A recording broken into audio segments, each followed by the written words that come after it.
Hey, everybody. Welcome to this week's Herald. I'm Dave. And I'm Lisa. And we're so glad. Good to see you, Lisa. How are you doing? Good to see you, too. I'm doing good. I love your pink shirt. You know, real men, they wear pink. Okay. Well, thanks for making fun of me. Okay, so Either that or pink in your blue walls. Like, yeah. Is Nicole pregnant? Are you trying to get a signal here? Is it a boy or a girl? What's going on?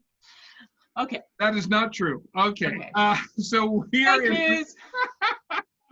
we're in the middle of our fall season, and it is officially fall, which is exciting.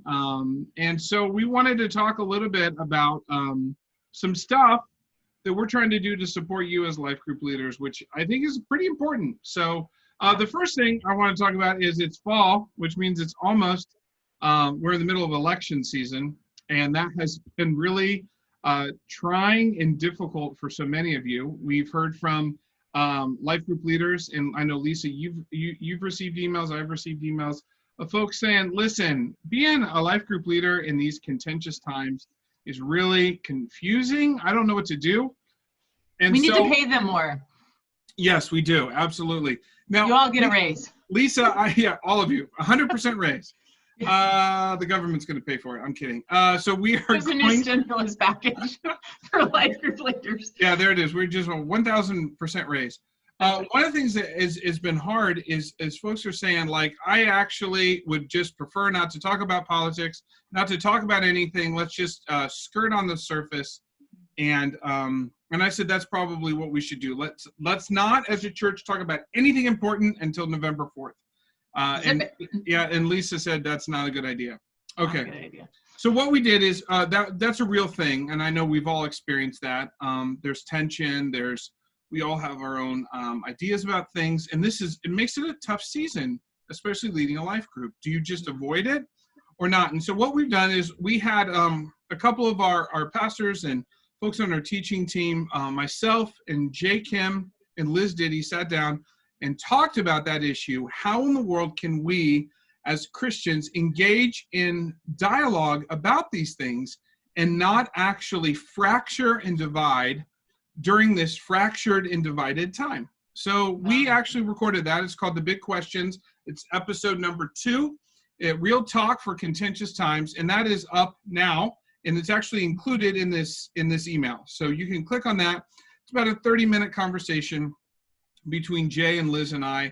And I think it was really helpful because we talked for about an hour or two before, just like, what have you gone through? And we've all experienced this, and it's just really challenging. So we wanted to give you something to help you navigate through that, and we really hope that it's helpful. So that's the first thing. I just want to thank you and Liz for taking the time to do that. It is not an easy thing to navigate, and so I appreciate your thoughtfulness in what you guys ended up sharing with us. So yeah, hopefully it's helpful. I mean, Lisa, it's just, Jay said this in his video. He said he's been doing this pastoral ministry for 20 years, which, in the history of the world and the history of the church isn't really that long.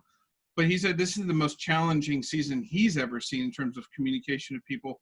It certainly is for me. I don't know if it is for you, but Mark and I have been in ministry for 35 years, and it's definitely the craziest time. So the fact that we're still alive, we've got to get better at this, and so we just, anyway, in general, it's pushing people to be kind, to be empathic, and to lead with hope. So we talk about some stuff. We hope that's a helpful resource. The other thing that happened is last week? Last week was the presidential debate.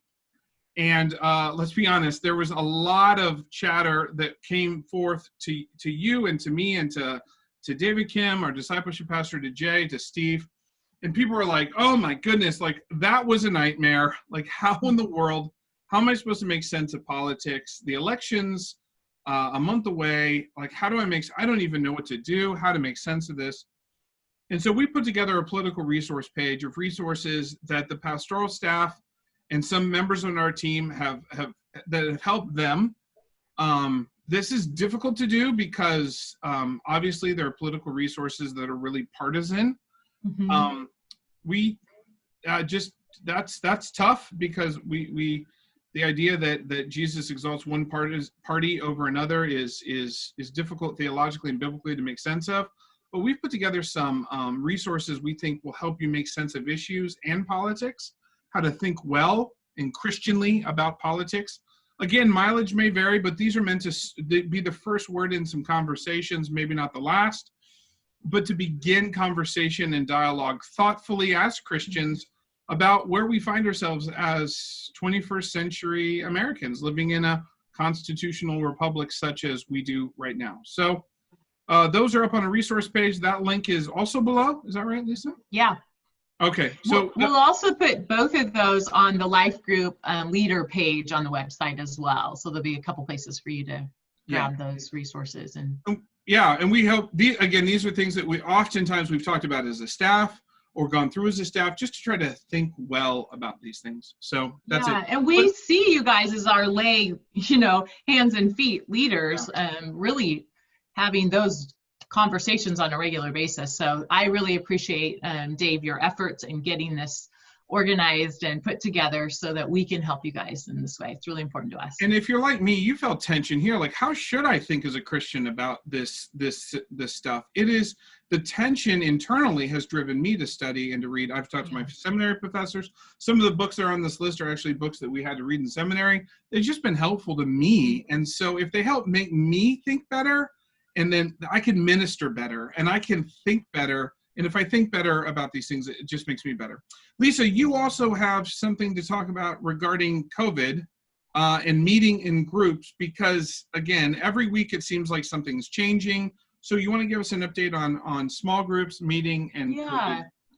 Well, our team has had a number of emails with like, what do we do? There's a person in our group that can't meet in person because of just their own things that make it hard for them to do that, but everyone else wants to meet in person, and or the opposite of that. So what do you do when your group is divided of whether to meet in person or whether to meet via Zoom? And in person, obviously, we mean outside, masks, social distancing, and that is limited, you guys, probably for this next month, and then it's going to get harder and harder to do it that way. But you mean because of the weather and the exactly. Yeah. It's just going to get colder. We probably got a solid month, and then it could be difficult. Yeah. Yeah.